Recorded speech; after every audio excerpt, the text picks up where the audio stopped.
સૌથી વધુ હાજર વિદ્યાર્થી, પછી સૌથી બેસ્ટ સ્ટુડન્ટ, એ બે ભાઈઓ ઇનામ લીધો ને.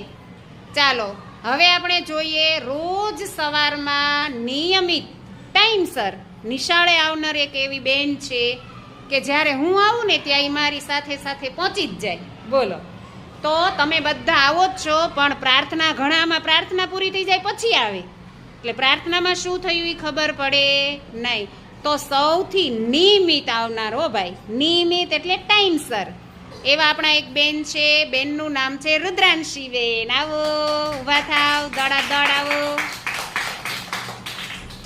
ચાલો રુદ્રાંશી બેનને જે ઇનામ જોતું હોય એ લઈ લે. હો ભાઈ, નિયમિત આવનાર છે બેન. વાહ, તાળી પાડો, બધાને બતાવો. સરસ, વેરી ગુડ. જો તમારે પણ હવે પ્રાર્થના શરૂ થયા પહેલાં તો આવી જ જવાનું, બરાબર?